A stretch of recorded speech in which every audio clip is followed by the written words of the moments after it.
Hey, we're live and whatnot on the Facebook page, but now we're switching to the YouTube channel. So, welcome back to the first video. We're doing handles today. Attaching handles to knives. And what I wanted to show you guys was the process of making the rivets that I use. You would think this wouldn't be a big deal. You could just buy them at the store, but you can't, because all of them are custom fit for the knives that I use. So every single one of these is handmade. Right now, I made about 100 or so of them yesterday, because I'm going to need it for all these knives, because every one of them has 2 or 3 holes. So we need lots. I'm going to show you the best to make one. So let's go. Got a couple of things that I had to make, and I will show you that now. Recently, the little saw that I used broke. I was using this little saw from Harbor Freight with a little blade on it. It worked for a while. I put a little stop on there so I could get them all the right size, but it doesn't work anymore. It completely wore out after about a year and after about 1,000 rivets. So I upgraded to a bigger saw. Still a chop saw from Harbor Freight, but this is the 6-inch with significantly more power.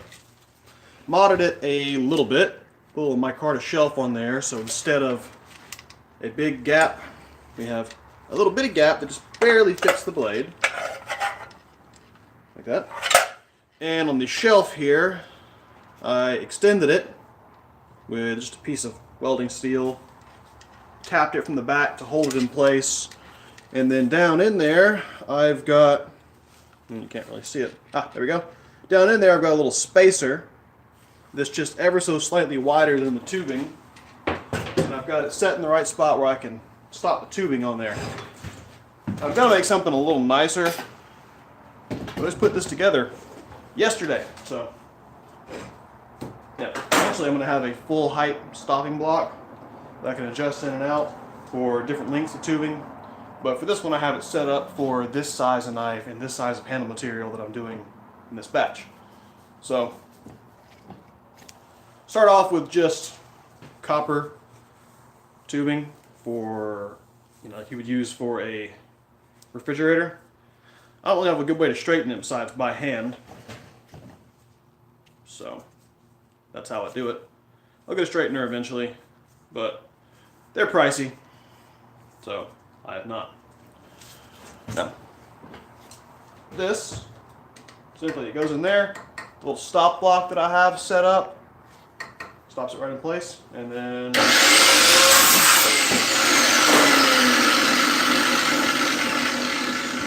we get one little rough cut rivet. You see, it's not ready to go on yet.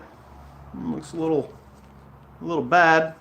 So, we go to the next step, which is cleaning it up on the grinder. So, what I do is I clean up the faces a little bit, and I cut these just ever so slightly long. That way, what I lose here still leaves it at the right length.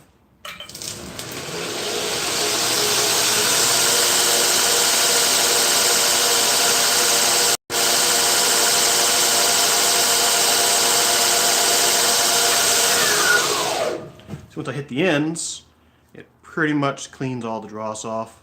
And then I come back in and just chamfer the edges ever so slightly so it doesn't stick out like that.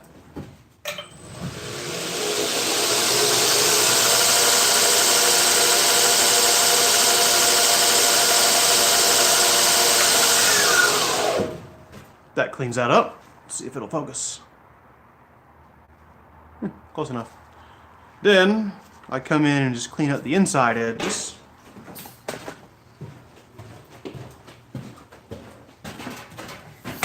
On the drill press. I've got a countersink on here. So, just come in.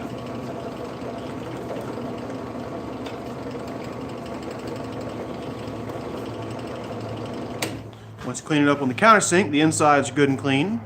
The outsides are clean. And that's it. That's what it takes to make one rivet.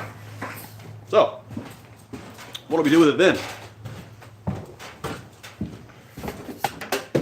you guys out of the way here. And plug you back in, because this phone has almost no battery life. Alright. So, we're going to look down here.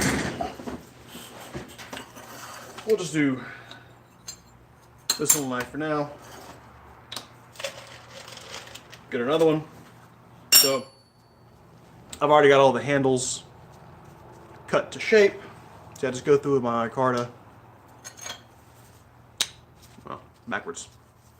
I will trace out one on each side. That's why the 11L, 11L, they all correspond. They all get traced. They all get cut out. And then I drill the holes through the holes on here, countersink them, clean up the fronts. Now the fronts are cleaned up, they're ready to attach. After they're attached, I clean up the rest of it. So, these holes are 1/4 of an inch, tubing's 1/4 of an inch. These are 1/4 of an inch, and I actually redo these at this stage 1/64 higher.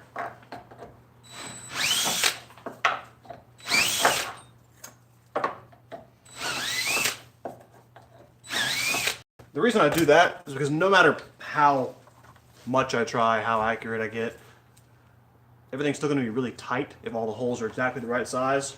So if I bring it 1/64 of an inch higher, actually gives me a little bit of wiggle room. It makes things a lot easier. So, use a rubber mallet, tap these into place so we don't bend them.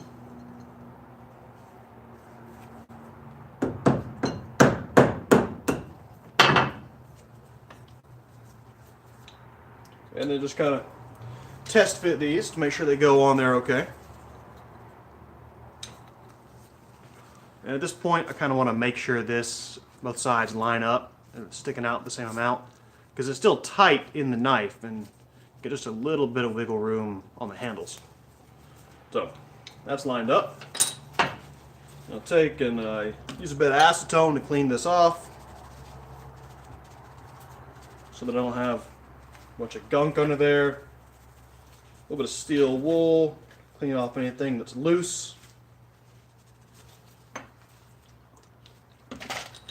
Clean off the backs of these. I don't clean the backs or the numbers off of anything until the very last stage. That way I don't get my handles mixed up. Kinda. Sometimes you hit a little bit of a ridge on there when you drill it, so I'll just take a countersink by hand, clean that up. Alright, so now we're all clean, we're good, ready to attach it. You can actually just attach this physically with the rivets. I don't use epoxy on these because these are strong, they're not going to come off. But I do use a little bit of super glue, because once it's cured, it'll keep any water or anything, just the tiniest bit, from seeping into there. And I don't want that. So,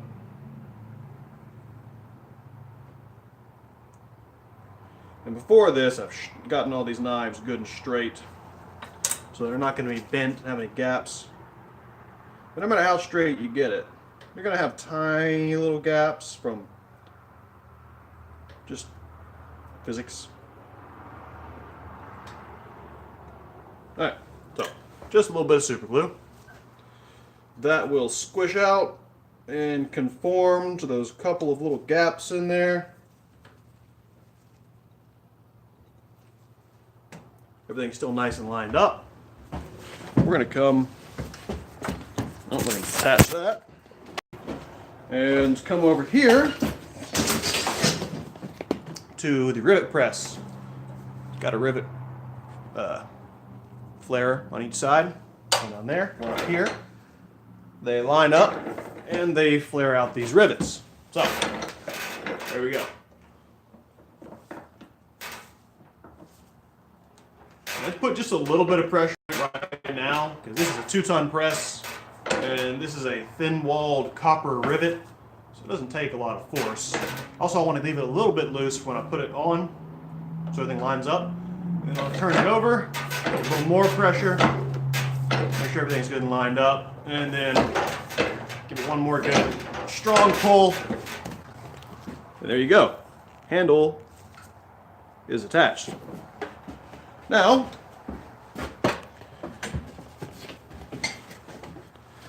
got to clean this up a little bit. As you see, Little bit of super glue is squished out along the edges, or on the front, or on the edges. It doesn't really matter, but the front does. Once it dries, it becomes more of a pain to get off of there. Around the edges, it doesn't matter because that's going to get ground off anyway. So, clean this up. And a little bit more will probably squish out because it tends to expand ever so slightly. But a tiny little bit is easier to clean up with a razor blade than a lot like that. Now you see, one of the reasons these take so long to make. Every little part is made by hand. The steel all starts out as sticks. The handles all start out as blocks of handle material. The rivets even all start out as just copper tubing. But in the end, you get something pretty neat. And that's why I keep doing this. So, thanks for tuning in, guys.